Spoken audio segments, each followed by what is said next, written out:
I have no intention of dealing with your parents. If you don't like it, we can get a divorce." That's how my husband threatened me. Are you sure about that? I had reached my limit and decided to go through with the divorce he suggested. A few days later, my ex-husband came to me, crying and begging on his knees. I was wrong. Please, forgive me. My name is Sally, a 27-year-old office worker. I had been married to David for a year. We met back in college. I was a freshman then, excited about the new campus life. At a club recruitment event, David approached me. He was 2 years older than me and was in the tennis club. I wasn't very athletic, but he explained that he joined as a beginner and was having fun. And the club had a system where everyone practiced and played matches at their own level. My friend was also interested, so we both decided to join the tennis club.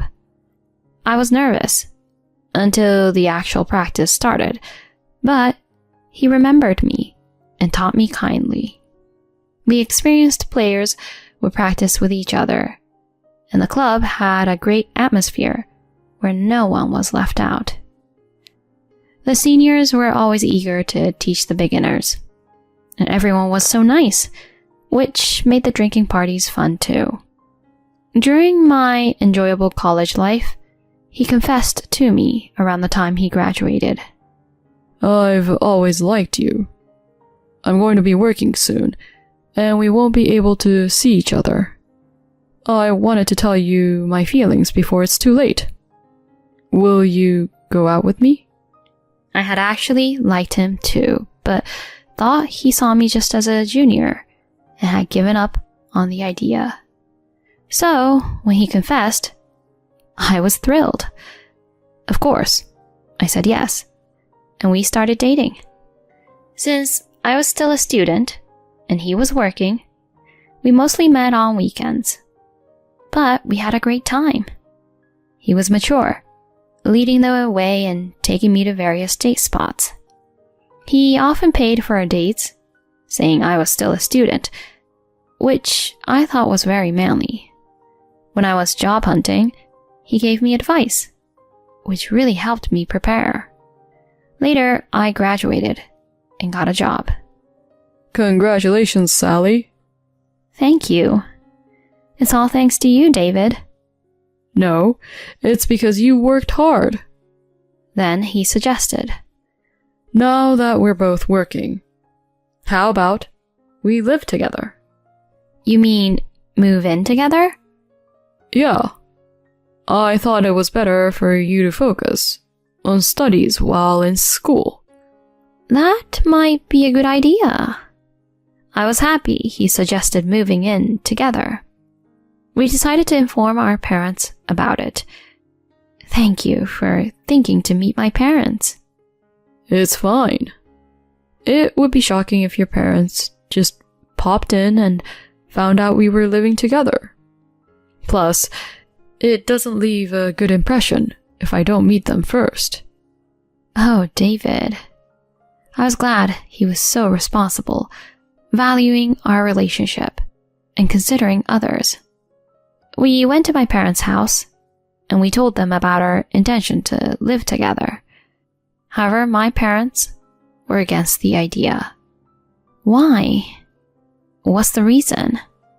I didn't understand at the time. For them, it was too soon. You haven't even lived alone yet, and you're about to start working, which means you don't know the hardships of being an employee. Starting to live together without fully establishing independence isn't good. First, get used to the job. Then, experience living alone. Only after you can live by yourself should you consider living with a partner. That's the right order, in my opinion. But both of us were shocked at their opposition. We were even looking at apartments together. Can't you really make an exception? I'm sorry. It's not that we don't trust you. It's just our opinion as parents, a rule and mindset of our household. I don't plan to bend it. So, if you want to live together, please, wait a bit longer. Mom and Dad, you're being too rigid. There are so many couples younger than me who are living together. And what if you end up getting pregnant? It's dangerous to act without considering the risks, getting carried away by the fun parts. We want you to have a solid foundation to handle any situation. You might be angry with us now, but please, understand. He wouldn't budge. So David and I had no choice but to give up on moving in together. I had to apologize and send him home. I apologized again via text, and he seemed pretty shocked. I was very upset with my parents. Why did they oppose it so much? I'm 22 years old. I can be independent. But my parents wouldn't listen to my words. They dismissed me like a child, throwing a tantrum. There's a big difference between saying you can be independent and actually being independent. Once you start working, you'll see things differently. You're still young. Don't rush. Take it step by step. I felt so rebellious against my parents, who wouldn't understand my feelings. But as soon as I started working, I began to see that my parents were right. I realized how tough it was to live as an adult. Just going to work every day and slowly learning a massive amount of work was mentally exhausting. I felt even living alone would be challenging in such a state. There's no way I could have managed cooking dinner or cleaning. If David and I had moved in together, we probably would have fought endlessly. That's when I understood what my parents meant. It was ridiculous for me, who wasn't even prepared to be independent, to suddenly think about moving in together. Being at home, supported by my parents while focusing on work, was what I needed most at the moment. I dedicated myself to my job, wanting to gain the confidence to live on my own and prove it to my parents. Slowly, I became accustomed to work and started to see what it meant to live as a working adult, a corporate employee. After working for over half a year and saving up enough money, I was ready for living alone. On weekends, I learned cooking from my mom and made lunch boxes on days I could. Seeing this, my parents must have felt I was ready.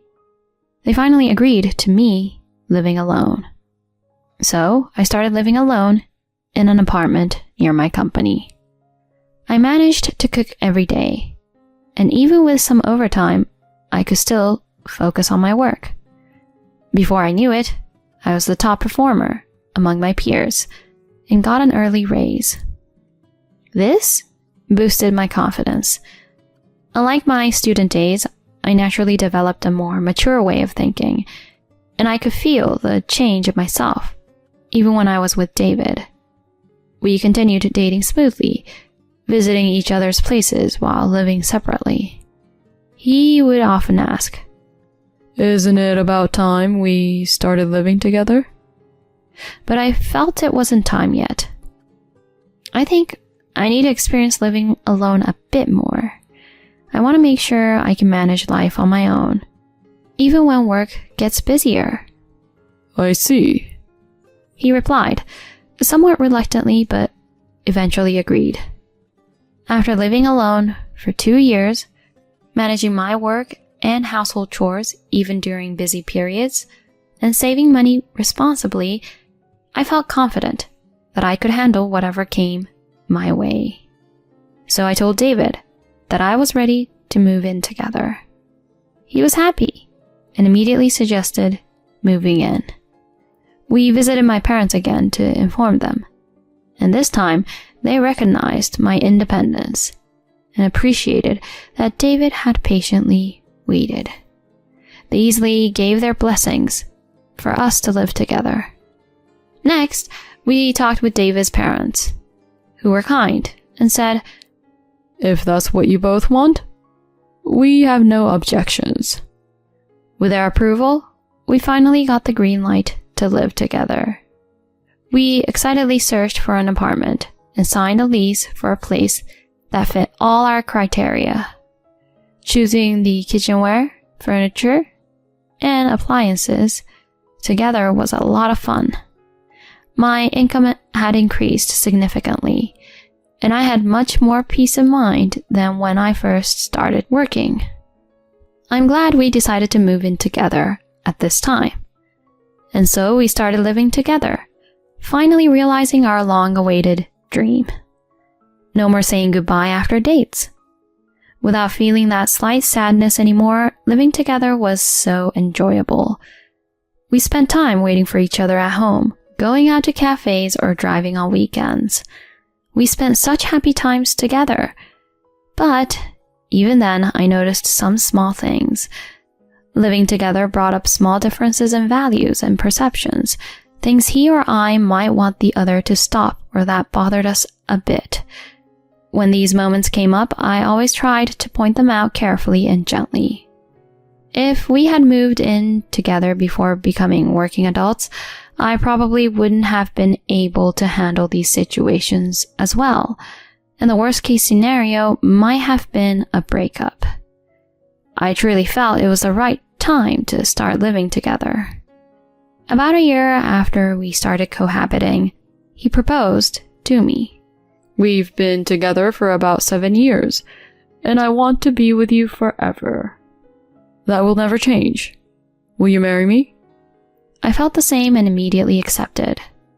Yes, I will. That's how we decided to get married. Since we had already introduced each other to our parents during our cohabitation, both sets of parents readily accepted our decision to remarry. We smoothly arranged a meeting between our families and had our wedding. Everything from our engagement to the wedding seemed to happen in the blink of an eye. Many people attended and celebrated our union, making me incredibly happy. After the honeymoon, we returned to our apartment to start our married life. I thought we would continue our peaceful and happy days, but after getting married, something about my husband started to bother me. It was around Christmas when I first noticed it. My dad suggested that we come over for a Christmas dinner. What do you think? I asked him, but he visibly grimaced. "Why do I have to go to your family's place? I want to go to my own home for Christmas." "But you haven't been to my family's home since we got married." I went to my parents alone for Thanksgiving. After getting married, it's important to visit each other's families. When I rebuked him, he replied reluctantly. "Honestly, I'm not fond of your parents." Why? "They're just too rigid. Remember when we first talked about moving in together? They were all uptight." Uptight? My dad was just giving us good advice. "They're old-fashioned and inflexible. That's why I'd rather not be involved with them." What? I was shocked by his words. I had rebelled against my parents back then, but now I was grateful for their strictness.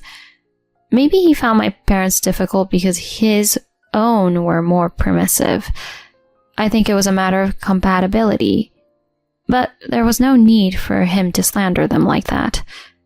From then on, I started to distrust my husband. I had always thought he was kind and sincere, but maybe he had another side to him. I began to sense a certain duplicity in him. After that, he never came to my parents' house and didn't make any effort to meet them. He would get really upset if my parents wanted to visit and would go to his own family's home instead. I was shocked by his attitude and felt guilty that I couldn't tell my parents the truth about his feelings. Gradually, my affection for him faded. He would force me to attend his family gatherings but refused to meet mine. His selfish behavior, based solely on his likes and dislikes, disappointed me. Recently, he started to openly denigrate my parents, triggered by my earlier promotion than him. Why the hell did someone born to parents like that become a manager before me? Is the company messed up? Or did your parents pull some strings? Like, please promote our child or something. Of course they didn't do that. Why would you say something so awful? He was clearly berating me and my parents out of jealousy. I was so fed up with him. He seemed to be showing his true colors more and more. In the midst of this, my parents invited us to a family gathering, mentioning that my uncle, who had always been kind to me since I was little, would be there. He was a busy businessman and rarely attended these gatherings, so I rarely saw him. I wanted to go, especially because my uncle would be there. My parents had asked me to bring my husband to greet my uncle, so I tried talking to him about it. Hey, there's a family gathering at my parents' house in a couple of weeks. My uncle wants to meet you too. Nope, pass. What? I told you I don't want anything to do with your parents. If you don't like it, let's divorce. He threatened. I can't believe this. Why would you say that? Because you don't listen. Enough. I ended the conversation quickly and decided to go to the family gathering alone. I was happy to see my uncle after so long, but I had been not talking to David since our last fight, and the stress made it hard for me to smile. My uncle noticed and asked if something was wrong, and I ended up crying. This surprised not only him, but also the other relatives. What's wrong, Sally? Are you okay? My parents also sensed something was amiss and rushed over. I apologized and honestly shared about my troubled relationship with my husband and how he had been insulting me and my parents. The relatives were furious, and my uncle was angry too. Then, to my surprise, he suggested we go and talk to David right then. But it's okay. I just want to have a proper talk. He assured me, so I took him back to our house. David was lounging on the sofa. Oh, you're back already? And who's this? He asked, casually, scratching his belly. You must be Sally's husband. I'm her uncle. Uncle? So you're her parents' sibling, huh? My husband responded disdainfully. Is that any way to speak? My uncle said in a low voice, clearly annoyed by my husband's attitude. My husband didn't back down, though he seemed a bit taken aback. Why should I care? She's my wife after all. What are you doing here anyway? Isn't it rude to just show up unannounced? So you were just relaxing at home while there was a family gathering at your wife's parents' house. That's a terrible thing for a husband to do. What's with you? You're just like her dad, always preaching. Weird old man. He then sneered. I was furious at his mockery. Stop it! Don't insult my family like that. Oh? It's their fault for being ridiculous. Remember what I said? If you don't follow my rules, we'll divorce. Since you clearly don't get it, here's something for you. He handed me filled out divorce papers. Are you really okay with this? I was at my breaking point. I decided to go through with the divorce. You better not regret this. Who would regret it?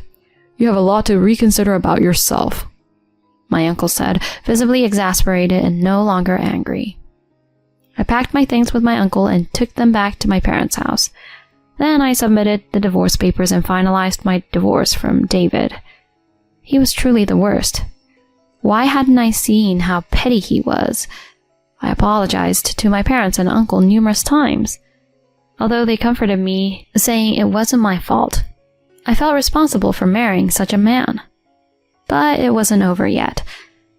I knew a fact about him, which is why I decided to take action against him. A few days later, my ex-husband came to my parents' house crying and begging for forgiveness. I was wrong. Please, forgive me. He said this because of what my uncle had done. The company my uncle managed was actually a major client of David's company. I only found this out when I told my uncle about my ex. My uncle had decided to assess David in person before making a decision about the contract.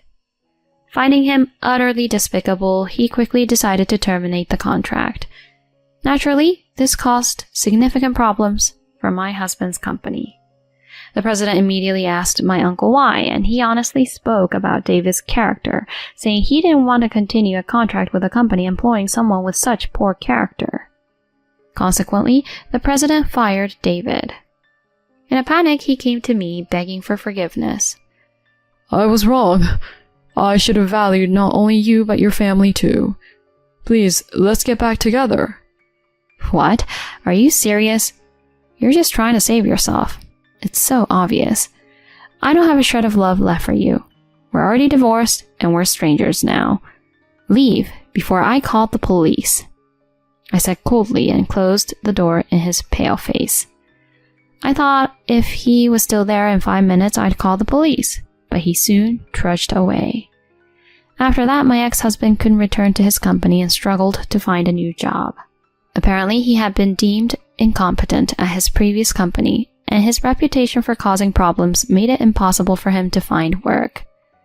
Now he's living in a miserable and lonely life in a cheap apartment, working part-time.